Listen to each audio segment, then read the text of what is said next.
Subscribe कीजिए सर्व संध्या दरबार कांटिया शरीफ channel को और बेल आइकन दबाइए मालिक जी के लेटेस्ट सत्संग की वीडियो को सबसे पहले देखने के लिए। क्योंकि प्रेमी आशिक शब्द बड़ा छोटा जिहा है। कहते ना मैं अपने मालिक नाल या अपने सतगुर नाल या अपने मुर्शिद नाल बड़ा प्रेम करदा हाँ, बड़ा इश्क करदा हाँ, बड़ी मुहब्बत करदा हाँ। सो आशिक प्रेमी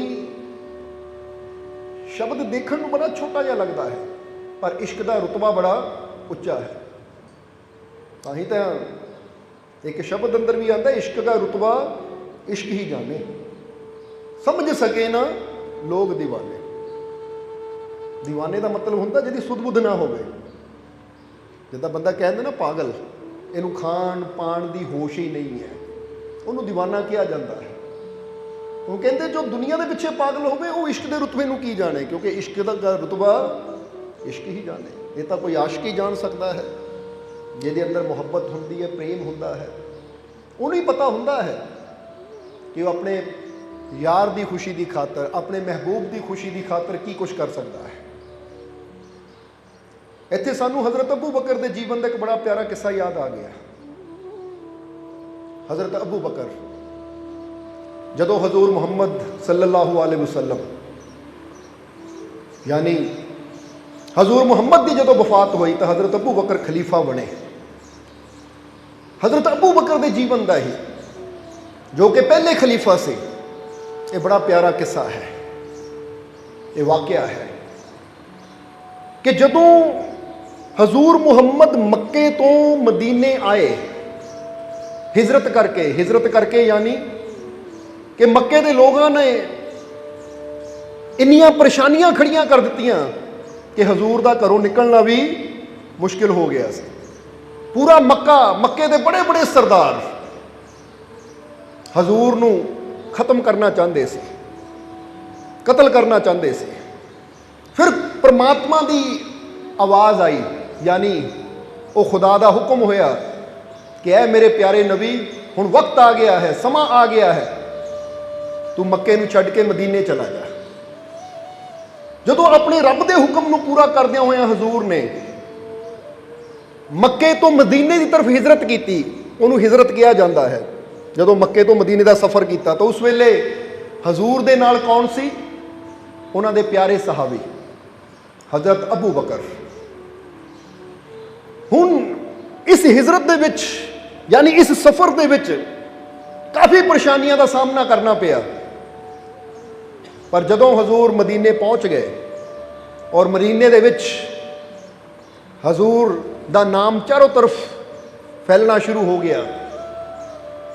एक वो समा आया कि हुण पूरे अरब ते हजूर का हुक्म चल रहा है। वैसे तो जिहड़े रब दे प्यारे नबी पीर फकीर औलिया अवतार गुरु रहबर होंदे कहते उन्हों का हुक्म तो दोनों जहाना ते चलता है, क्योंकि जिन्होंने अपने अंदरों अपनी मैं नू मिटा के अंदर उन्होंने ही बसा लिया कि अब मुझ में मैं ना रही बाकी।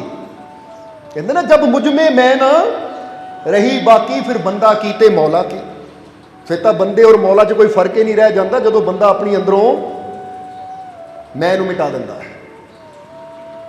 हुण जदों चारों तरफ हजूर की जय जयकार होने लगी तो एक दिन हजूर दे प्यारे सहाबी बैठे हुए सी और उस वेले सारे सहाबी हाले हजूर उन्हां विच आए नहीं, तो सारे सहाबी बैठे आपस में गल्लां कर रहे हैं। तो किहड़ी गल चल पई कि सारे एक दूजे नूं पुछ रहे हैं कि अपने अपने जीवन का सब तो हसीन वाकया दसो कि जदों तुहानूं सब तो ज़्यादा खुशी हुई होवे। जिद्दां बंदा कहंदा ना कोई वो गल दस जदों तेरे दिल नूं सब तो ज़्यादा खुशी हुई होवे, जो सब तो अच्छी घटना होवे तेरे जीवन की, वो गल दस। समझदे हो कि नहीं? कई बार प्रेमी बैठे होंदे है, प्रेमी यानी अपने मुर्शद नाल प्रेम करने वाले, अपने सतगुर नाल प्रेम करने वाले, उत्थे गल चल पवे कि हाँ भाई तेरे जीवन की सब तो हसीन घटना किहड़ी है, सब तो हसीन वाकया किहड़ा जदों तैनूं बहुत खुशी हुई होवे। हुण जरा गौर करना, किसी दुनियादार नूं पुछो ਕਿ ਤੇਰੇ ਜੀਵਨ ਦੀ ਸਭ ਤੋਂ ਅੱਛੀ ਘਟਨਾ ਕਿਹੜੀ, ਜਦੋਂ ਤੈਨੂੰ ਬਹੁਤ ਖੁਸ਼ੀ ਹੋਈ ਹੋਵੇ, ਜਦੋਂ ਤੇਰਾ ਦਿਲ ਬਹੁਤ ਖੁਸ਼ ਹੋਇਆ ਹੋਵੇ ਕਿ ਆਹ ਇਦਾਂ ਦੀ ਗੱਲ ਹੋਈ ਸੀ ਜਦੋਂ ਮੈਨੂੰ ਬਹੁਤ ਪ੍ਰਸੰਨਤਾ ਹੋਈ, ਬੜੀ ਖੁਸ਼ੀ ਹੋਈ। ਤਾਂ ਸ਼ਾਇਦ ਦੁਨੀਆਦਾਰ ਕੋਈ ਕਵੇ, ਕੋਈ ਨੌਜਵਾਨ ਕਵੇ, ਜਦੋਂ ਮੇਰੇ ਡੈਡੀ ਨੇ ਮੈਨੂੰ ਮੋਟਰਸਾਈਕਲ ਲੈ ਕੇ ਦਿੱਤੀ ਸੀ ਮੈਨੂੰ ਬੜੀ ਖੁਸ਼ੀ ਹੋਈ, ਜਦੋਂ ਮੇਰੇ ਡੈਡੀ ਨੇ ਮੈਨੂੰ ਕਾਰ ਲੈ ਕੇ ਦਿੱਤੀ ਮੈਨੂੰ ਬੜੀ ਖੁਸ਼ੀ ਹੋਈ। ਜਾਂ ਹੋ ਸਕਦਾ ਕੋਈ ਨੌਜਵਾਨ ਇਹ ਕਹੇ ਕਿ ਜਦੋਂ ਮੈਨੂੰ ਪਹਿਲੀ ਨੌਕਰੀ ਮਿਲੀ ਸੀ, ਮੈਂ ਸਿਲੈਕਟ ਹੋ ਗਿਆ, ਮੈਨੂੰ ਬਹੁਤ ਖੁਸ਼ੀ ਹੋਈ। ਜਾਂ ਕੋਈ ਸ਼ਾਦੀशुदा ਜੋੜਾ ਕਵੇ ਕਿ ਜਦੋਂ ਮੇਰੇ ਘਰ ਬੱਚਾ ਪੈਦਾ ਹੋਇਆ ਸੀ ਮੈਨੂੰ ਬਹੁਤ ਖੁਸ਼ੀ ਹੋਈ ਸੀ। ਜਾਂ ਕੋਈ ਕਵੇ, ਕੋਈ ਜਵਾਰੀ, ਜਦੋਂ ਮੇਰਾ ਦਾਅ ਲੱਗਾ ਸੀ ਮੈਂ ਇੰਨੇ ਲੱਖ ਜਿੱਤਿਆ ਮੈਨੂੰ ਬੜੀ ਖੁਸ਼ੀ ਹੋਈ। ਕੋਈ ਕਵੇ ਮੈਨੂੰ ਜਦੋਂ ਲਾਟਰੀ ਨਿਕਲੀ ਸੀ ਬੜੀ ਖੁਸ਼ੀ ਹੋਈ। ਕਿਉਂਕਿ ਦੁਨੀਆਦਾਰਾਂ ਦੀਆਂ ਖੁਸ਼ੀਆਂ ਇਦਾਂ ਦੀਆਂ ਹੀ ਹੁੰਦੀਆਂ ਹੈ। ਮੈਨੂੰ ਆਹ ਮਿਲ ਗਿਆ ਮੈਨੂੰ ਬੜੀ ਖੁਸ਼ੀ ਹੋਈ ਸੀ, ਉਹ ਮੇਰਾ ਫਲਾਨੀ ਜਗ੍ਹਾ ਰਿਸ਼ਤਾ ਪੱਕਾ ਹੋ ਗਿਆ ਮੈਨੂੰ ਬੜੀ ਖੁਸ਼ੀ ਹੋਈ ਸੀ। ਉਹ ਤਾਂ ਬਾਅਦ ਚੋਂ ਪਤਾ ਲੱਗਦਾ ਹੈ, ਜਦੋਂ ਖੁਸ਼ੀ ਹੋਈ ਸੀ ਤਾਂ ਬਾਅਦ ਚੋਂ ਕੀ ਸ਼ੁਰੂ ਹੋਇਆ, ਸਮਝਦੇ ਹੋ ਕਿ ਨਹੀਂ? ਕਿਉਂਕਿ ਦੁਨੀਆ ਦੀਆਂ ਖੁਸ਼ੀਆਂ 'ਚ ਪਹਿਲਾਂ ਖੁਸ਼ੀ ਹੁੰਦੀ, ਬਾਅਦ ਚੋਂ ਉਹਦੇ ਨਾਲ ਹੀ ਕਈ ਪਰੇਸ਼ਾਨੀਆਂ, ਕਈ ਮੁਸੀਬਤਾਂ ਵੀ ਜੁੜੀਆਂ ਹੁੰਦੀਆਂ। ਇਸ ਲਈ ਇੱਥੇ ਦੁਨੀਆਦਾਰ ਦੀ ਗੱਲ ਕਰਦੇ ਆ ਕਿ ਕਿਸੇ ਦੁਨੀਆਦਾਰ ਨੂੰ ਪੁੱਛੋ, ਭਾਈ ਤੈਨੂੰ ਸਭ ਤੋਂ ਜ਼ਿਆਦਾ ਖੁਸ਼ੀ ਕਿਹੜੀ ਹੋਈ, ਕਦੋਂ ਹੋਈ ਸੀ, ਐਸੀ ਕਿਹੜੀ ਗੱਲ ਹੋਈ ਸੀ, ਐਸੀ ਕਿਹੜੀ ਘਟਨਾ ਹੋਈ ਸੀ ਜਦੋਂ ਤੇਰਾ ਦਿਲ ਬਹੁਤ ਜ਼ਿਆਦਾ ਖੁਸ਼ ਹੋਇਆ। ਤਾਂ ਬੰਦਾ ਇਦਾਂ ਦੀਆਂ ਚੀਜ਼ਾਂ ਹੀ ਸੋਚਦਾ ਹੈ। ਪਰ ਜਦੋਂ ਗੱਲ ਆਉਂਦੀ ਹੈ ਮੁਰਸ਼ਦ ਦੇ ਪਿਆਰਿਆਂ ਦੀ, ਉਹ ਰੱਬ ਦੇ ਪਿਆਰਿਆਂ ਦੀ, ਤਾਂ ਫਿਰ ਉਹਨਾਂ ਦੇ ਜੀਵਨ ਦੇ ਵਿੱਚ ਉਹ ਕਿਹੜੀ ਘਟਨਾ ਹੁੰਦੀ ਹੈ ਜਦੋਂ ਉਹਨਾਂ ਨੂੰ ਲੱਗਦਾ ਹੈ ਕਿ ਮੈਨੂੰ ਸਭ ਤੋਂ ਜ਼ਿਆਦਾ ਖੁਸ਼ੀ ਹੋਈ, ਮੈਨੂੰ ਸਭ ਤੋਂ ਜ਼ਿਆਦਾ ਪ੍ਰਸੰਨਤਾ ਹੋਈ। ਇਹ ਘਟਨਾ ਐਸੀ ਕਿ ਮੇਰਾ ਦਿਲ ਖੁਸ਼ੀ ਨਾਲ ਭਰਪੂਰ ਹੋ ਗਿਆ।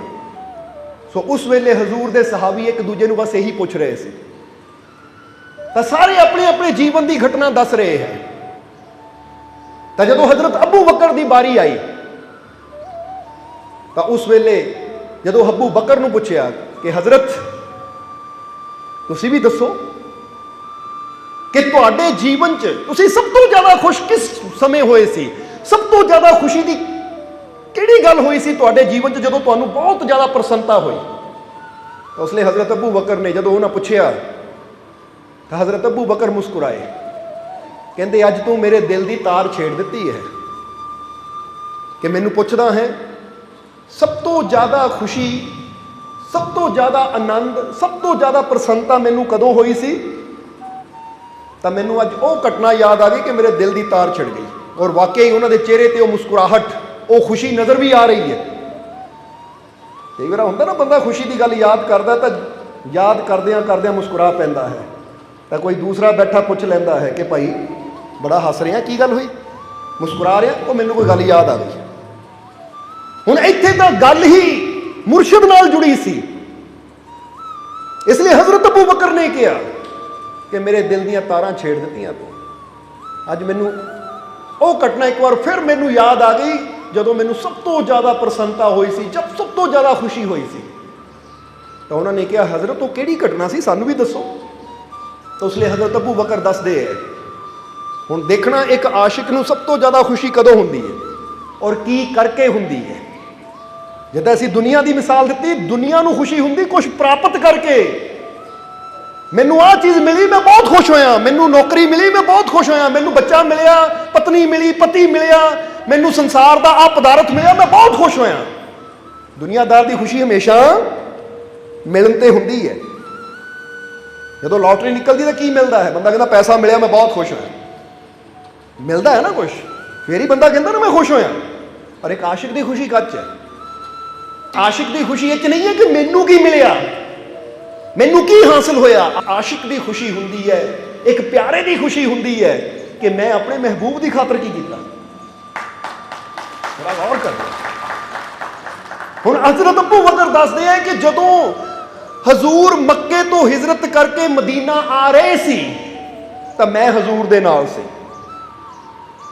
ਬਸ ਉਸ ਸਮੇਂ ਦੀ ਉਹ ਕਹਿੰਦੇ ਇਹ ਗੱਲ ਹੈ, ਇਹ ਵਾਕਿਆ ਹੈ ਕਿ ਜਦੋਂ ਮੈਂ ਹਜ਼ੂਰ ਦੇ ਨਾਲ ਆ ਰਿਹਾ ਹਾਂ, ਅਸੀਂ ਪੈਦਲ ਹਾਂ, ਸਫ਼ਰ ਕਰ ਰਹੇ ਹਾਂ, ਗਰਮੀ ਬਹੁਤ ਜ਼ਿਆਦਾ ਹੈ, ਚਾਰੋਂ ਤਰਫ ਰੇਤ ਹੀ ਰੇਤ, ਕਿਉਂਕਿ ਅਰਬ ਦੇ ਅੰਦਰ ਜਦੋਂ ਗਰਮੀ ਪੈਂਦੀ ਤਾਂ ਬਹੁਤ ਜ਼ਿਆਦਾ ਪੈਂਦੀ ਹੈ।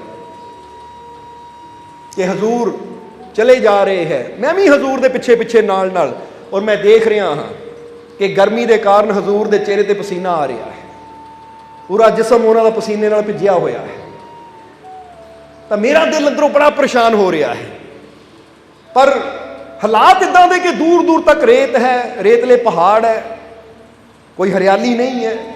मन बड़ा परेशान हो रहा हजूर नूं धुप च चलदियां देख के। दिल तां करदा सी कि मैं ही बदल बन के इन्हां ते छा जावां, पर मैं मजबूर सी। हजूर दे चेहरे तो पसीने दी बूंदां गिरदियां सी तो मेरे दिल नूं कुछ हुंदा सी। चलदे चलदे चलदे चलदे अगे एक पहाड़ आया, और जिद्दां दस्सिया कि उत्थे पहाड़ भी पत्थर दे रेतले हुंदे है, कोई उन्हां ते हरियाली नहीं हुंदी या उन्हां ते कोई हरे दरख्त नहीं हुंदे। पर उस पहाड़ दी परछाई जमीन ते पैंदी है, उत्थे थोड़ी छां है। इसलिए मैं हजूर नूं बेनती की कि हजूर गर्मी बहुत है और दूर दूर तक कोई पेड़ भी नहीं है जिहदी छां थल्ले असीं बैठ सकीए, पर आ पहाड़ की परछाई पै रही है, यानी इहदी थोड़ी छां है।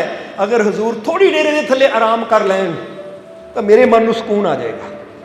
क्योंकि एक तालिब नूं, एक आशिक नूं हमेशा हुंदा है कि कुछ तो ऐसा होवे कि मेरे महबूब नूं थोड़ा आराम आवे। इसलिए जदों हजरत अबू बकर ने बेनती की, वो अपना किस्सा दस रहे कि मैनू सब तो ज्यादा खुशी कदों हुई सी। हुण वो किस्से विच दस रहे हैं कि फिर मैं हजूर नूं बेनती की तो हजूर मैनू देख के मुस्कुराए, कहते ठीक है अबू बकर। हजरत अबू बकर गए, जगह साफ की, जगह साफ की और अपनी पगड़ी उतारी और उन्होंने बिछा के हजूर दे लेटन वास्ते उन्होंने इंतजाम किया। हजूर जदों लेट गए तो लेटदियां थकावट के कारण हजूर की अख लग गई। तो हजरत अबू बकर अपने प्यारे नबी नूं, अपने महबूब नूं सुता देख के मन नूं चैन भी आ रहा, पर एक अंदर भी है कि किथे दो जहान दे बादशाह अज जमीन ते लेटे हुए हैं।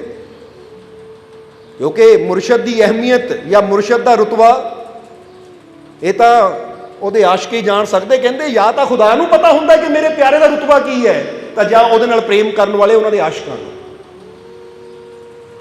इसलिए हजरत अबू बकर दी अखां 'च पानी आ गया देख के कि दो जहानां दे बादशाह और अज इन्नी तपदी जमीन ते रेत विच इस तरह लेटे हुए हैं। हुण अखां 'च पानी है और मन च सोच रहे हैं मैं होर की करा अपने प्यारे वास्ते, अपने महबूब वास्ते मैं की करा, मैं की करा। अपनी मजबूरी ते अपने आप नूं अंदर मजबूरी ते दुखी भी हो रहे हैं कि इसलिए मैं मजबूर हाँ, अपने महबूब की खातर मैं कुछ कर नहीं सकता। और इस हालात में अपने हजूर नूं देख के मन नूं तकलीफ भी हो रही है। हाले बैठे विचार ही कर रहे सी कि जद नूं उथों एक चरवाहा गुजरिया जिहदे कोल कुछ बकरियां सी। जदों चरवाहा गुजरिया तो हजरत अबू बकर दे मन च आया कि अगर हजूर वास्ते बकरी का दुध प्याले च पा के हजूर नूं पेश किया जाए तो कितना अच्छा लगेगा। चलो कुछ तो राहत होएगी, सवेर का कुछ खादा भी नहीं है, रात दे निकले हुए हैं कुछ खादा भी नहीं है। इसलिए हजरत अबू बकर ने बकरियां वाले नूं आवाज़ मारी, चरवाहे नूं आवाज़ मारी रुक। चरवाहा रुकिया तो हजरत अबू बकर ने कहा मैनू तेरी बकरी का दुध चाहिए है अपने हजूर वास्ते, अपने महबूब वास्ते, की ये दुध देगा? तो बकरी वाले ने कहा मेरा काम ही दुध बेचना है, पर जदों मैं नगर च हुंदा हाँ तो 1 दराम का 1 किलो दिंदा हाँ, पर हुण इत्थे इत्थे 4 दराम का 1 किलो दूँ। हर कोई मजबूरी का फायदा उठाता है, पर हुण इत्थे हजरत अबू बकर ने यह नहीं कहा कि लै जे उत्थे 1 दराम का मिलता सी तो मैं 4 क्यों देवां, क्योंकि गल प्यारे दी है, गल महबूब दी है। हजरत अबू बकर ने अपनी जेब च हथ पाया और 4 की जगह 5 दराम कड्डे और हाथ रखे कि 4 की जगह 5 ले। ये मेरी गल हुंदी तो शायद मैं राजी ना हुंदा, पर यह गल मेरे महबूब दी है और ये सब कुछ जो भी मेरे को है ये उहदा ही तो है। इसलिए हुण जदों उन्हें 5 दराम जेब च पाए, बकरी का दुध चोण लगा तो हजरत अबू बकर कहते रुक, पहला अपने हत्थां नूं धो, बकरी के थणा नूं धो, बर्तन नूं धो, क्योंकि ये दुध मैं नहीं पीना, ये मेरे महबूब ने पीना है। पहला चंगी तरह साफ कर बकरी के थणा नूं, ਆਪਣੇ ਬਰਤਨ ਨੂੰ, ਆਪਣੇ ਹੱਥਾਂ ਨੂੰ ਧੋ ਅੱਛੀ ਤਰ੍ਹਾਂ ਪਾਣੀ ਦੇ ਨਾਲ, ਫਿਰ ਦੁੱਧ ਕੱਢੀ। ਜਦੋਂ ਇੰਨੀ ਗੱਲ ਕਹੀ ਤਾਂ ਚਰਵਾਹਾ ਕਹਿੰਦਾ, ਹਜ਼ਰਤ ਫਿਰ ਮਾਫ ਕਰੋ, ਮੇਰੇ ਕੋਲ ਇੰਨਾ ਪਾਣੀ ਨਹੀਂ ਹੈ ਕਿ ਮੈਂ ਆਪਣੇ ਹੱਥ ਧੋਵਾਂ, ਥਣ ਧੋਵਾਂ ਜਾਂ ਬਰਤਨ ਧੋਵਾਂ। ਇਸ ਕਰਕੇ ਮੇਰੇ ਕੋਲ ਪਾਣੀ ਇੰਨਾ ਨਹੀਂ ਹੈ ਕਿ ਮੈਂ ਆਪਣੇ ਹੱਥਾਂ ਨੂੰ, ਬਰਤਨ ਨੂੰ ਜਾਂ ਥਣਾਂ ਨੂੰ ਧੋ ਸਕਾਂ, ਇਸ ਲਈ ਦੁੱਧ ਤਾਂ ਤੁਹਾਨੂੰ ਇੱਦਾਂ ਹੀ ਲੈਣਾ ਪਏਗਾ। ਤਾਂ ਉਸ ਲਈ ਹਜ਼ਰਤ ਅਬੂ ਬਕਰ ਨੇ ਕਿਹਾ ਕਿ ਪਾਣੀ ਦਾ ਕਿਤੇ ਇੰਤਜ਼ਾਮ ਹੋ ਸਕਦਾ ਹੈ, ਕਿਉਂਕਿ ਆਪਣੇ ਹਜ਼ੂਰ ਨੂੰ ਮੈਂ ਇੱਦਾਂ ਤਾਂ ਦੁੱਧ ਪੀਣ ਨਹੀਂ ਦੇ ਸਕਦਾ। ਤੇਰੇ ਹੱਥ ਪਤਾ ਨਹੀਂ ਕੈਸੇ ਹੈ, ਬੱਕਰੀ ਦੇ ਥਣਾਂ ਤੇ ਕਿੰਨੀ ਮਿੱਟੀ। ਹੁਣ ਤੁਸੀਂ ਜਾਣਦੇ ਹੋ ਜਦੋਂ ਰੇਤ ਵਿੱਚ ਇਨਸਾਨ ਤੁਰਦਾ ਤਾਂ ਕਿੰਨੀ ਧੂੜ ਉੱਡਦੀ ਹੈ, ਕੀ ਹਾਲਾਤ ਹੁੰਦੇ ਹੈ। ਉਹ ਕਹਿੰਦੇ ਹਜ਼ੂਰ ਨੂੰ ਇਸ ਤਰ੍ਹਾਂ ਨਹੀਂ ਮੈਂ ਇਹ ਦੁੱਧ ਪੇਸ਼ ਕਰ ਸਕਦਾ, ਉਹ ਖੁਦਾ ਦੇ ਮਹਿਬੂਬ ਨੇ ਪੀਣਾ ਹੈ, ਇਸ ਲਈ ਇਹਦਾ ਸਾਫ਼ ਹੋਣਾ ਜ਼ਰੂਰੀ ਹੈ। ਇੱਥੇ ਇੱਕ ਗੱਲ ਹਮੇਸ਼ਾ ਯਾਦ ਰੱਖੋ, ਜਿੱਦਾਂ ਹਜ਼ਰਤ ਅਬੂ ਬਕਰ ਨੇ ਕਿਹਾ ਨਾ, ਖੁਦਾ ਦੇ ਮਹਿਬੂਬ ਨੇ ਪੀਣਾ ਹੈ, ਇਹਦਾ ਸਾਫ਼ ਹੋਣਾ, ਚਾਹੇ ਬਰਤਨ ਹੈ, ਚਾਹੇ ਬੱਕਰੀ ਦੇ ਥਣ ਹੈ, ਚਾਹੇ ਤੇਰੇ ਹੱਥ ਹੈ, ਇਹਦਾ ਸਾਫ਼ ਹੋਣਾ ਜ਼ਰੂਰੀ ਹੈ। ਤੇ ਇੱਥੇ ਅਸੀਂ ਵੀ ਤੁਹਾਨੂੰ ਕੋਈ ਗੱਲ ਕਵਾਂਗੇ, ਅਗਰ ਖੁਦਾ ਦੇ ਮਹਿਬੂਬ ਤੱਕ ਪਹੁੰਚਣਾ ਹੈ, ਉਹਦੀ ਰਹਿਮਤ ਤੱਕ ਪਹੁੰਚਣਾ ਹੈ, ਤਾਂ ਤੁਹਾਡੇ ਦਿਲ ਦਾ, ਤੁਹਾਡੀ ਨੀਅਤ ਦਾ ਵੀ ਸਾਫ਼ ਹੋਣਾ ਜ਼ਰੂਰੀ ਹੈ।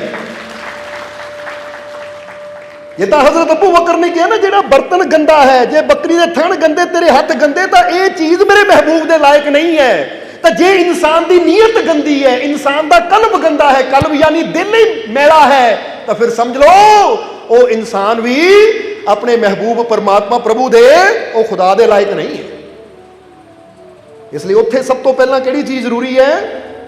ਆਪਣੀ ਨੀਅਤ ਨੂੰ, ਆਪਣੇ ਦਿਲ ਨੂੰ, ਆਪਣੀ ਕਰਨੀ ਨੂੰ ਸਾਫ਼ ਕਰਨਾ। ਇਸ ਲਈ ਯਾਦ ਰੱਖੋ, ਜੇ ਸਾਡੇ ਅੰਦਰ ਮੈਲ ਹੈ, ਕਿਸੇ ਵਾਸਤੇ बुरी भावना है, तो बुरी भावना नहीं है, समझ लो साडे अंदर दी मैल है। और जब तक ये मैल साडे अंदर बनी रहेगी, ऐसी कदी अपने महबूब दे लायक हो ही नहीं सकते। इसलिए अपने हिरदे दी मैल नूं, नफरत नूं, वैर विरोधता नूं, अपने अंदर दे कपट नूं, अपने अंदर दियां चतुर चलाकियां नूं साफ करना पएगा, फिर ही ਅਸੀਂ ਆਪਣੇ ਪਿਆਰੇ ਦੇ ਲਾਇਕ, ਉਹਦੀਆਂ ਰਹਿਮਤਾਂ ਦੇ ਲਾਇਕ ਹੋ ਸਕਦੇ ਹਾਂ। ਇਸ ਲਈ ਜਿੱਦਾਂ ਜਿੱਦਾਂ ਇਨਸਾਨ ਅੰਦਰੋਂ ਨਫ਼ਰਤ ਮਿਟਦੀ ਚਲੀ ਜਾਂਦੀ ਹੈ, ਇਨਸਾਨ ਦੇ ਅੰਦਰੋਂ ਕ੍ਰੋਧ ਮਿਟਦਾ ਚਲਾ ਜਾਂਦਾ ਹੈ, ਇਨਸਾਨ ਦੇ ਅੰਦਰੋਂ ਬੁਰੀਆਂ ਭਾਵਨਾਵਾਂ ਮਿਟਦੀਆਂ ਚਲੀਆਂ ਜਾਂਦੀਆਂ ਹੈ। ਬੁਰੀਆਂ ਭਾਵਨਾਵਾਂ ਦਾ ਮਤਲਬ ਨਿੰਦਿਆ ਕਰਨਾ, ਹੇਰਾ ਫੇਰੀਆਂ ਕਰਨਾ, ਠਗੀਆਂ ਕਰਨਾ, ਦੂਜੇ ਦਾ ਮਜ਼ਾਕ ਉਡਾਉਣਾ, ਦੂਜੇ ਨੂੰ ਤਕਲੀਫ ਦੇਣੀ, ਇਹਨੂੰ ਕਹਿੰਦੇ ਬੁਰੀਆਂ ਭਾਵਨਾਵਾਂ। ਇਸ ਲਈ ਬੁਰੇ ਵਿਚਾਰ ਦਾ ਮਤਲਬ, ਜਦ ਅਸੀਂ ਬੁਰੇ ਵਿਚਾਰਾਂ ਦੀ ਗੱਲ ਕਰੀਏ ਤਾਂ ਇਹਦਾ ਮਤਲਬ ਇਹੀ ਹੁੰਦਾ ਹੈ, ਐਸੇ ਵਿਚਾਰ ਜਿਹ 'ਚ ਨਿੰਦਿਆ ਸ਼ਾਮਿਲ ਹੋਵੇ, ਚੁਗਲੀ ਸ਼ਾਮਿਲ ਹੋਵੇ, ਨਫ਼ਰਤ ਸ਼ਾਮਿਲ ਹੋਵੇ, ਕ੍ਰੋਧ ਸ਼ਾਮਿਲ ਹੋਵੇ, ਦੂਜੇ ਦੀ ਬੁਰਾਈ ਕਰਨਾ ਸ਼ਾਮਿਲ ਹੋਵੇ, ਦੂਜੇ ਨੂੰ ਤਕਲੀਫ ਦੇਣਾ ਸ਼ਾਮਿਲ ਹੋਵੇ, ਜਿਹਦੇ 'ਚ ਜਾਤ ਪਾਤ ਦੇ ਵਿਤਕਰੇ ਸ਼ਾਮਿਲ ਹੋਣ ਕਿ ਅਸੀਂ ਲੋਕਾਂ ਨੂੰ ਜਾਤ ਪਾਤ ਦੇ ਵਿੱਚ ਵੰਡ ਦਿੰਦੇ ਹਾਂ, ਉਹ ਬੁਰਾ ਹੈ। ਇਸ ਲਈ ਐਸੀ ਬੁਰੀ ਸੋਚ ਦਾ ਅਸੀਂ, ਐਸੀ ਗੰਦੀ ਸੋਚ ਦਾ ਅਸੀਂ ਤਿਆਗ ਕਰਨਾ ਹੈ और अच्छी सोच अपने अंदर ले आनी है। और अच्छी सोच की है कि सबका मालिक एक है और एक पिता एकस के हम, साडा पिता एक है, असीं ओहदे एक दे बच्चे हां, एक दे बच्चे हां। इसलिए कोई चंगा नहीं, कोई माड़ा नहीं, असीं सारे ओहदे नूर तो बने हैं। क्योंकि चंगा कवांगे तो माड़ा भी आएगा, माड़ा कवांगे चंगा भी आएगा। इसलिए जो चंगे माड़े की हद ही मुक गई, रह ही हो गया, तो फिर चंगा की तो माड़ा की, ना को बैरी ना ही बेगाना, सगल संगी हमको बने आए। वो कहते हुण बैरी भी नहीं है, बेगाना भी नहीं है, ये तो हुण सारे मेरे अपने हैं। जदों ये भावना अंदर आ जाती है तो फिर असीं साफ होना शुरू हो जाते हैं। और जदों साडा दिल साफ हो जाता तो फिर अपने मालिक दे लायक, उहदियां रहमतां दे लायक असीं हो जाते हैं, फिर ही उहदे घर तक पहुंचते हैं। इसलिए हुण आज ही हज़रत अबू बकर के किस्से ते कि हज़रत अबू बकर ने कहा कि भाई एक थण जे गंदे है, तेरे हथ जे गंदे, बर्तन गंदा है, तो मेरे हजूर दे लायक नहीं है। इसलिए दस इत्थे, क्योंकि तेरा रोज का काम है इत्थे घूमना, ऐसी तो अज पहली बार निकले हाँ, तेनों पता होएगा इत्थे पानी कित्थे होएगा। तो उसलिए बकरियां वाले ने कहा पानी तो है, पर ओ सामने पहाड़ नजर आ रहा है, ये पिछे कुआं है, पहाड़ दूर सी, ਉਹਦੇ ਪਿੱਛੇ ਕੁआं है। पर भाई मैं पहले ही दस दा, मैं एड्डी दूर, मैं एड्डी सिखर दोपहरे धुप दे विच अपनियां बकरियां नूं छड्ड के मैं एड्डी दूर नहीं जा सकदा। हज़रत अबू बकर ने जदों देखिया, हज़रत अबू बकर ने ਇੱਕ ਨਜ਼ਰ ਆਪਣੇ ਹਜ਼ੂਰ ਵੱਲ ਦੇਖਿਆ ਕਿ ਹਜ਼ੂਰ ਗਹਿਰੀ ਨੀਂਦ 'ਚ ਸੁੱਤੇ ਹੋਏ ਆ, ਔਰ ਦੂਜੀ ਨਜ਼ਰ ਫਿਰ ਮਾਰੀ ਬੱਕਰੀਆਂ ਵਾਲੇ ਤਰਫ। ਕਹਿੰਦੇ ਤੇਰੇ ਕੋਲ ਕੋਈ ਬਰਤਨ ਹੈ? ਉਹਦੇ ਕੋਲ ਛੋਟਾ ਜਿਹਾ ਬਰਤਨ ਸੀ, ਛੋਟਾ ਜਿਹਾ ਬਰਤਨ, ਕਿਉਂਕਿ ਜਦੋਂ ਬੱਕਰੀਆਂ ਚਾਰਨ ਜਾਣਾ ਤਾਂ ਬੰਦਾ ਵੱਡੇ ਵੱਡੇ ਘੜੇ ਦਾ ਲੈ ਕੇ ਜਾ ਨਹੀਂ ਸਕਦਾ, ਇਸ ਲਈ ਛੋਟੀ ਜਿਹੀ ਬਰਤਨ ਸੀ। ਉਹਨਾਂ ਕਿਹਾ ਜੀ ਆਹੀ ਹੈ ਮੇਰੇ ਕੋਲ। ਹਜ਼ਰਤ ਅਬੂ ਬਕਰ ਨੇ ਪਕੜਿਆ ਉਸ ਨੂੰ, ਕਹਿੰਦੇ ਫਿਰ ਇੱਥੇ ਇੰਤਜ਼ਾਰ ਕਰ, ਜਾਈ ਨਾ ਕਿਤੇ, ਮੈਂ ਹੁਣੇ ਪਾਣੀ ਲੈ ਕੇ ਆਂਦਾ ਹਾਂ। ਕਹਿੰਦੇ ਉਸ ਤਪਦੀ ਹੋਈ ਗਰਮੀ 'ਚ, ਤਪਦੀ ਹੋਈ ਰੇਤ ਤੇ ਦੌੜਦੇ ਹੋਏ ਗਏ ਹਜ਼ਰਤ ਅਬੂ ਬਕਰ ਬਰਤਨ ਲੈ ਕੇ ਕਿ ਆਪਣੇ ਹਜ਼ੂਰ ਦੇ ਉੱਠਣ ਤੋਂ ਪਹਿਲਾਂ ਜਾਵਾਂ ਔਰ ਪਾਣੀ ਲੈ ਕੇ ਆਵਾਂ। जरा गौर करना, हुण जरा सोचो, तपदी हुई जमीन, चारों तरफ रेत, ऊपर सिर ते तपदा होया सूरज। एक बार नहीं हजरत अबू बकर ने सोचा कि मैं इन्नी तकलीफ क्यों चलना, कितनी तकलीफ होएगी। पर अंदर कहते हैं ना, जिहदे अंदर इश्क होवे ना, वो ये देखदा मैं अपने महबूब की खातर की कर सकदा हां। जिहदा ही दसिया कि लोगों को पुछया जाए कदों खुशी हुंदी है, मैनू आ चीज़ मिली खुशी हुई, पर इत्थे हजरत अबू बकर दस रहे कि मैनू सब तो ज्यादा खुशी कदों हुई, कदों हुई खुशी। तो जे सच्चे आशिक हो तो पूरी गल ध्यान ना सुननी कि इहदे च हजरत अबू बकर नूं की मिलिया कि जिहड़ा वो कहण मैनू सब तो ज्यादा खुशी कदों हुई। तो हजरत अबू बकर ने कीता की? हुण जरा गौर करना, बंदा कहंदा मैनू पैसा मिलिया, मैनू खुशी हुई। इत्थे तो हजरत अबू बकर ने उन्हें 4 दराम मंगे सी, इन्होंने 5 दिते, अपने कोलों पैसा भी दिता, मिलिया कुछ नहीं, पैसा भी जेब चों दिता, पर फिर भी दस रहे मैनू सब तो ज्यादा खुशी कदों हुई। क्योंकि आशिकां दी गल यही है कि मैं अपने महबूब की खातर की कर सकदा हां। कहंदे हजरत अबू बकर ने बर्तन लिया और बड़ी तेजी दे नाल दौड़ते हुए गए। पहाड़ दे पिछे कुआं सी, कुएं चों बर्तन पानी दा भरिया और बर्तन लेके दौड़ते हुए वापस आए। तो बकरी वाला देख के हैरान रह गया, कहता हजरत मैनू एक गल दसो, ये है कौन जिन्हां दी खातर तुसी इन्नी परेशानी चल रहे हो, इन्नी तकलीफ चल रहे हो, ये कौन है? तुसी इन्नी गर्मी विच इन्नी तेजी नाल गए, पानी लेके वापस आए, मैं हैरान हां कि इदां कोई कर ही नहीं सकता। तो उसले हजरत अबू बकर ने कहा ये ना पूछ ये कौन है, क्योंकि मेरे को ऐसे शब्द ही नहीं है कि मैं अपने महबूब का रुतबा बोल के तेनू दस सका ये कौन है। बस तू इन्ना समझ ले कि जे ये है तो मैं हाँ, तो जे ये नहीं तो फिर मैं भी है। ये मेरी जिंदगी है, ये मेरी जान है, ये है तो मेरा वजूद है, तो जे ये नहीं तो मेरा भी वजूद नहीं है। कहते इदा समझ ले जिस्म है तो मैं परछाई, जे जिस्म ही ना रहा तो परछाई भी नहीं रही। हुण पता नहीं बकरियां वाला हजरत अबू बकर की गल समझिया या नहीं समझिया, पर उस वेले भी हजरत अबू बकर ने वो बर्तन दे नाल बकरियां दे थण धोते, वो बर्तन नूं धोता मल मल के जिस बर्तन में दुध पाना सी। तो जदों बर्तन धोता थण धोते तो बकरी वाले ने अर्ज की कि हजरत हुण दुध भी आप ही चोलो, दुध भी आप ही चोलो, क्योंकि जिस पवित्रता नाल तुसीं चो सकते हो, ये थणा चो दुध दोह सकते हो, वो मैं कित्थों पवित्रता लियावां। वो भी समझ गया सी कि ये कोई आशिक है तो ਇਹਦਾ महबूब है, जिहदी खातर अपनी जान लगा रहा है। कहते हजरत अबू बकर ने पैसे भी दिते, बर्तन भी आप धोते, थण भी आप धोते, पानी भी आप लियांदा, और हुण अपने हाथ धो के दुध भी आप चो रहे। नहीं तो आशिक की तो कहते ना आशिक की तो नखरा की, नहीं तो होर कोई हुंदा लै मैं तेनू पैसे दिते आप कर, तू जो करना है, मैं क्यों करा, पैसे काहदे दिते तेनू, तू 4 मंगे सी मैं 5 दिता, आप ही कर। पर नहीं, आशिक तो कहता मैं जो अपने महबूब की खातर करा वो भी थोड़ा है। कहते दुध चोया बर्तन च, जदों बर्तन च दुध चोया तो हुण दुध जो बर्तन च आया तो गर्मी के कारण दुध भी गर्म हो गया, तो जिन्ना को पानी बर्तन च लिया सी ਉਹਦੇ ਨਾਲ थण धोते, बर्तन धोता तो पानी भी खत्म हो गया। तो हुण हजरत अबू बकर सोचण लगे कि अगर ये दुध अपने महबूब नूं दूंगा तो गर्म है, काश थोड़ा जिहा पानी होर हुंदा तो वह पानी च दुध नूं रख के पानी नाल ठंडा करके फिर अपने महबूब नूं पिलांदा। जरा समझना, क्योंकि पानी थोड़ा सी, दुध दा प्याला ਕਹਿੰਦੇ ਉਸ ਵੇਲੇ ਹਜ਼ਰਤ ਅਬੂ ਬਕਰ ਨੇ ਉਹਨੂੰ ਕਿਹਾ ਥੋੜੀ ਦੇਰ ਹੋਰ ਰੁਕ, ਚਾਹੇ ਮੇਰੇ ਕੋਲ 2 ਦਰਾਮ ਹੋਰ ਲੈ ਲਈ। ਦੁੱਧ ਦੇ ਪਿਆਲੇ ਨੂੰ ਢਕਿਆ, ਉਹ ਪਾਣੀ ਵਾਲਾ ਬਰਤਨ ਚੱਕਿਆ, ਫਿਰ ਦੁਬਾਰਾ ਦੌੜ ਕੇ ਗਏ, ਫਿਰ ਦੌੜੇ, ਦੌੜ ਕੇ ਫਿਰ ਪਾਣੀ ਲੈ ਕੇ ਆਏ। ਪਾਣੀ ਲੈ ਕੇ ਆਏ ਤਾਂ ਦੁੱਧ ਦੇ ਪਿਆਲੇ ਨੂੰ ਉਹ ਪਾਣੀ ਵਾਲੇ ਬਰਤਨ 'ਚ ਰੱਖਿਆ, ਪਾਣੀ ਵਾਲੇ ਬਰਤਨ 'ਚ ਰੱਖਿਆ ਤਾਂ ਕਿ ਦੁੱਧ ਥੋੜਾ ਠੰਡਾ ਹੋ ਜਾਵੇ।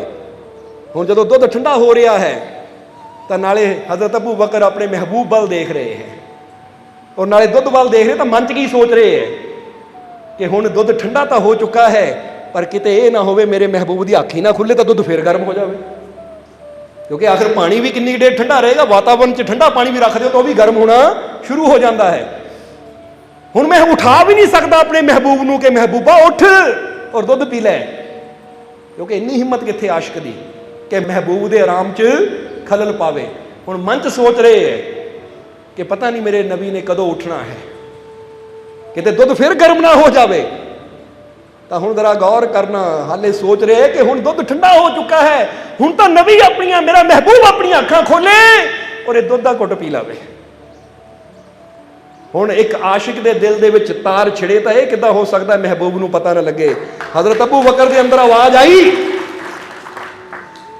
ਕਿ ਇਹ ਮਹਿਬੂਬ ਹੁਣ ਅੱਖਾਂ ਖੋਲ ਲੋ, ਦੁੱਧ ਠੰਡਾ ਹੋ ਚੁੱਕਾ ਹੈ। ਤਾਂ ਜਦ ਨੂੰ ਹਜ਼ੂਰ ਮੁਹੰਮਦ ਨੇ ਅੱਖਾਂ ਖੋਲੀਆਂ ਆਪਣੀਆਂ ਔਰ ਉੱਠ ਕੇ ਬਹਿ ਗਏ।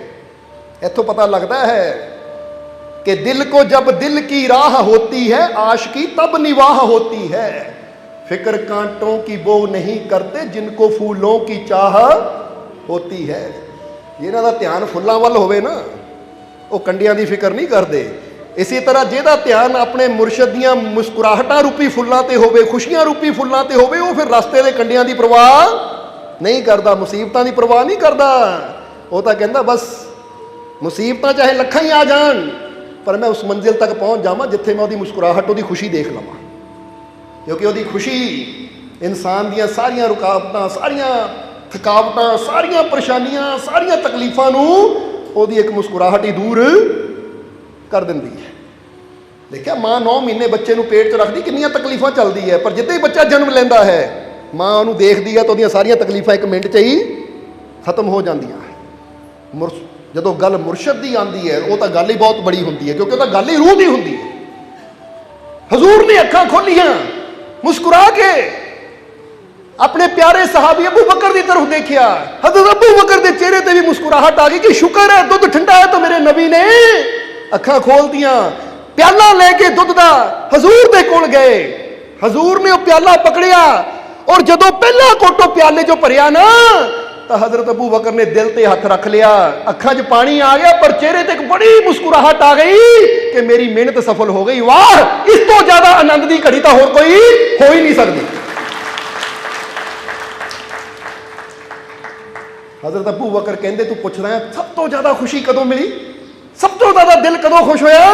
ਬਸ ਮੇਰਾ ਦਿਲ ਸਭ ਤੋਂ ਜ਼ਿਆਦਾ ਉਦੋਂ ਖੁਸ਼ ਹੋਇਆ, ਉਦੋਂ ਮੈਨੂੰ ਸਭ ਤੋਂ ਬੜੀ ਖੁਸ਼ੀ ਮਿਲੀ ਜਦੋਂ ਮੇਰੇ ਹਜ਼ੂਰ ਨੇ ਪਹਿਲਾ ਕੋਟੋ ਪਿਆਲੇ 'ਚੋਂ ਭਰਿਆ। ਤਾਂ ਮੇਰੇ ਦਿਲ ਨੂੰ ਚੈਨ ਆ ਗਿਆ ਕਿ ਮੇਰੀ ਇੰਨੀ ਕੀਤੀ ਮਿਹਨਤ ਸਫਲ ਹੋ ਗਈ। ਹੁਣ ਇੱਥੇ ਦੱਸੋ ਇਹ ਆਸ਼ਿਕ ਨੂੰ ਮਿਲਿਆ ਕੀ ਸੀ? ਬਲਕਿ ਇਹਨੇ ਆਪਣੇ ਹਜ਼ੂਰ ਦੀ ਖੁਸ਼ੀ ਦੀ ਖਾਤਰ, ਉਹਨਾਂ ਨੂੰ ਇੱਕ ਠੰਡਾ ਦੁੱਧ ਪਿਲਾਉਣ ਦੀ ਖਾਤਰ ਆਪ ਕਿੰਨੀ ਪਰੇਸ਼ਾਨੀ ਚੱਲੀ, ਸਮਝਦੇ ਹੋ ਕਿ ਨਹੀਂ? ਇਹ ਪਹਾੜ ਦੀ ਦੂਰੀ ਵੀ ਕਹਿੰਦੇ ਇਦਾਂ ਸੀਗੀ ਕਿ ਜਿੱਦਾਂ ਇੱਥੋਂ ਬਾਗਪੁਰ ਨੂੰ ਚਲੇ ਜਾਓ 5 ਕਿਲੋਮੀਟਰ, ਕਿਉਂਕਿ ਦੇਖਣ ਨੂੰ ਕਹਿੰਦਾ ਉਹ ਪਹਾੜ। ਤਾਂ ਹੁਣ 5 ਕਿਲੋਮੀਟਰ ਦੌੜ ਕੇ ਜਾਣਾ, 5 ਕਿਲੋਮੀਟਰ ਦੌੜ ਕੇ ਪਾਣੀ ਲੈ ਕੇ ਕੂਏ 'ਚੋਂ ਵਾਪਸ ਆਣਾ। ਤਾਂ ਇੱਥੇ ਕਿਸੇ ਨੂੰ ਕਹੋ ਨਾ ਸਤਸੰਗ 'ਚ ਜਾਣਾ ਹੈ, ਉਹ ਬਾਗਪੁਰੋਂ ਤੁਰ ਕੇ ਜਾਣਾ ਪੈਣਾ। ਨਹੀਂ ਭਰਾਵਾ, 5 ਕਿਲੋਮੀਟਰ ਤੁਰ ਕੇ ਕਿਹੜਾ ਸਤਸੰਗ 'ਚ ਜਾਵੇ। ਹਾਲਾਂਕਿ ਨਾ ਇਦਾਂ ਦੀ ਗਰਮੀ ਹੈ ਨਾ ਇਦਾਂ ਦਾ ਮੌਸਮ ਹੈ, ਫਿਰ ਵੀ ਬੰਦਾ ਮਾੜੀਆਂ ਮਾੜੀਆਂ ਪਰੇਸ਼ਾਨੀਆਂ 'ਚੋਂ ਡਰ ਜਾਂਦਾ ਹੈ। ਪਰ ਅਸੀਂ ਕਹਾਂਗੇ ਤੁਹਾਡੇ ਅੰਦਰ ਵੀ ਇਸ਼ਕ ਥੋੜ੍ਹਾ ਜਿਹਾ ਤਾਂ ਹੈ, ਤਾਂ ਹੀ ਤਾਂ ਅੱਜ ਦੇ ਹਾਲਾਤਾਂ ਨੂੰ ਜਾਂ ਅੱਜ ਦੇ ਹਾਲਾਤਾਂ ਦੀ ਪਰਵਾਹ ਨਾ ਕਰਦਿਆਂ ਹੋਇਆ ਫਿਰ ਵੀ ਤੁਸੀਂ ਮਾਲਕ ਤੱਕ ਪਹੁੰਚ ਗਏ। ਇਹ ਥੋੜ੍ਹੀ ਜਿਹੀ ਇਸ਼ਕ ਦੀ ਝਲਕ ਤਾਂ ਹੈਗੀ, ਬਸ ਇਹਨੂੰ ਹੋਰ ਵਧਾਉਣਾ ਹੈ, ਇਹਨੂੰ ਹੋਰ ਬੜਾ ਕਰਨਾ ਹੈ। ਕਿਉਂਕਿ ਜਿਹੜੇ ਡਰ ਕੇ ਘਰਾਂ 'ਚ ਹੀ ਬੈਠੇ ਰਹਿ ਗਏ, ਇਹਦਾ ਮਤਲਬ ਇਹਨਾਂ ਨੇ ਕਿ ਉਹ ਰਹਿਮਤ ਦੀ ਖਾਤਰ ਤਕਲੀਫਾਂ ਚੱਲਣੀਆਂ। ਇਹ ਤਾਂ ਬਸ ਉਹੀ ਹੈ ਕਿ ਮੈਨੂੰ ਕੁਛ ਨਾ ਕਰਨਾ ਪਵੇ, ਬੈਠੇ ਬਿਠਾਏ ਮੈਨੂੰ ਸਭ ਕੁਝ ਮਿਲ ਜਾਵੇ। ਔਰ ਬੈਠੇ ਬਿਠਾਇਆ ਤਾਂ ਇਨਸਾਨ ਨੂੰ ਰੋਟੀ ਨਹੀਂ ਮਿਲਦੀ, ਪਾਣੀ ਦਾ ਗਲਾਸ ਨਹੀਂ ਮਿਲਦਾ। ਉਹ ਵੀ ਉਹਨਾਂ ਨੂੰ ਮਿਲਦਾ ਹੈ ਜਿਹੜੇ ਅਪਾਹਿਜ ਹੁੰਦੇ ਹੈ, ਸਮਝਦੇ ਹੋ ਕਿ ਨਹੀਂ? ਇਸ ਲਈ ਅਪਾਹਿਜ ਦੀ ਤਰ੍ਹਾਂ ਜ਼ਿੰਦਗੀ ਜੀਣ ਨਾਲੋਂ ਚੰਗਾ ਹੈ ਕਿ ਅਸੀਂ ਇਹ ਕਹੀਏ, ਮੇਰੇ ਮਾਲਿਕ ਮੈਨੂੰ ਤਾਕਤ ਦੇ, ਹਿੰਮਤ ਦੇ ਕਿ ਮੈਂ ਮਿਹਨਤ ਕਰਕੇ ਤੇਰੀ ਰਹਿਮਤ ਤੱਕ ਪਹੁੰਚ ਸਕਾਂ। ਤਾਂ ਜੇ ਬੰਦਾ ਕਹੇ ਮੈਂ ਕੁਝ ਨਹੀਂ ਕਰਨਾ, ਜੋ ਕਰਨਾ ਤੇਰੀ ਰਹਿਮਤ ਨਹੀਂ ਕਰਨਾ ਹੈ, ਤਾਂ ਜ਼ਰਾ ਸੋਚੋ, ਇਹ ਗੱਲ ਕੋਈ ਛੋਟੀ ਗੱਲ ਨਹੀਂ ਹੈ। ਜੇ ਹੁਣ ਤੁਸੀਂ ਰੱਬ ਨੂੰ ਕਹੋ ਕਿ ਰੱਬਾ ਜੋ ਕਰਨਾ ਤੂੰ ਹੀ ਕਰਨਾ ਹੈ, ਮੈਂ ਕੁਝ ਨਹੀਂ ਕਰਨਾ, ਸਭ ਕੁਝ ਤੂੰ ਹੀ ਕਰਨਾ ਹੈ, ਤਾਂ ਹੋ ਸਕਦਾ ਕੱਲ ਨੂੰ ਤੁਹਾਡੇ ਹੱਥ ਪੈਰ ਰੱਬ ਖੋਲਾ ਹੋਵੇ, ਖੋਲਾ ਵੀ ਤੁਹਾਡੇ ਹੱਥ ਪੈਰ। ਤੁਸੀਂ ਪੁੱਛੋ ਰੱਬਾ ਇਹ ਕੀ? ਓਏ ਤੂੰ ਕਹਿੰਦਾ ਸੀ ਰੱਬਾ ਮੈਂ ਕੁਝ ਕਰਨਾ ਹੀ ਨਹੀਂ, ਜੋ ਕਰਨਾ ਤੂੰ ਹੀ ਕਰਨਾ ਹੈ, ਤਾਂ ਜੇ ਤੂੰ ਕੁਝ ਕਰਨਾ ਹੀ ਨਹੀਂ ਤਾਂ ਮੇਰੇ ਹੱਥਾਂ ਪੈਰਾਂ ਦਾ ਫਾਇਦਾ ਕੀ? ਵਾਪਸ ਦੇ ਮੈਨੂੰ, ਫਿਰ ਮੈਂ ਹੀ ਕਰੂੰ ਤੇਰੇ ਵਾਸਤੇ ਸਭ ਕੁਝ, ਤਾਂ ਉਹ ਜ਼ਿੰਦਗੀ ਚੰਗੀ ਰਹੇਗੀ। ਅਪਾਹਿਜ ਬਣ ਕੇ ਬੈਠੇ, ਕਿਸੇ ਦੂਜੇ ਦੀ ਤਰਫ ਇਸ਼ਾਰੇ ਕੀਤੇ ਕਿ ਰੋਟੀ ਦੇ ਦੇ, ਪਾਣੀ ਦੇ ਦੇ, ਹੁਣ ਮੈਂ ਕੁਝ ਨਹੀਂ ਕਰਦਾ, ਜੋ ਕਰਨਾ ਤੂੰ ਹੀ ਕਰਨਾ ਹੈ, ਇਹ ਜ਼ਿੰਦਗੀ ਚੰਗੀ ਰਹੇਗੀ? ਨਹੀਂ। ਇਹ ਮੰਗੋ ਰੱਬਾ ਮੈਨੂੰ ਹਿੰਮਤ ਦੇ, ਤਾਕਤ ਦੇ, ਮੈਂ ਮਿਹਨਤ ਕਰਕੇ ਤੇਰੀ ਰਹਿਮਤ ਤੱਕ ਪਹੁੰਚਾਂ। ਤਾਂ ਰੱਬ ਇੰਨੀ ਤਾਕਤ ਦੇਗਾ, ਹਿੰਮਤ ਦੇਗਾ ਕਿ ਤੁਸੀਂ ਕਰਮ ਵੀ ਉਹ ਕਰਦੇ ਰਹੋਗੇ ਕਿ ਉਹਦੀਆਂ ਰਹਿਮਤਾਂ ਤੱਕ ਬੜੀ ਆਸਾਨੀ ਨਾਲ ਪਹੁੰਚਦੇ ਜਾਓਗੇ। ਇਸ ਲਈ ਮੰਗਣ ਤੋਂ ਪਹਿਲਾਂ ਸੋਚਿਆ ਕਰੋ, ਜਦੋਂ ਅਸੀਂ ਮੰਗਦੇ ਹਾਂ ਨਾ ਮੈਨੂੰ ਕੁਝ ਨਾ ਕਰਨਾ ਪਵੇ, ਤਾਂ ਤੂੰ ਹੀ ਕਰਦੇ ਜੋ ਕਰਨਾ, ਤਾਂ ਗੱਲ ਕੋਈ ਛੋਟੀ ਨਹੀਂ ਹੈ। ਫਿਰ ਰੱਬ ਕਹੇਗਾ ਮੈਂ ਤੈਨੂੰ ਬੁੱਧੀ ਕਾਹਦੇ ਵਾਸਤੇ ਦਿੱਤੀ, ਅੱਖਾਂ ਕਾਹਦੇ ਵਾਸਤੇ ਦਿੱਤੀਆਂ, ਹੱਥ ਪੈਰ ਕਾਹਦੇ ਵਾਸਤੇ ਦਿੱਤੇ? ਇਸੇ ਲਈ ਦਿੱਤੇ ਕਿ ਤੂੰ ਇਹਨਾਂ ਹੱਥਾਂ ਪੈਰਾਂ ਨਾਲ ਮਿਹਨਤ ਕਰ ਸਕੇ। ਔਰ ਜਿਹਨੇ ਮਿਹਨਤ ਕਰਨੀ ਹੈ ਨਾ, ਉਹੀ ਫਿਰ ਮੰਜ਼ਿਲਾਂ ਤੱਕ ਪਹੁੰਚਦੇ ਵੀ ਹੈ। ਸਮਝਦੇ ਹੋ ਕਿ ਨਹੀਂ?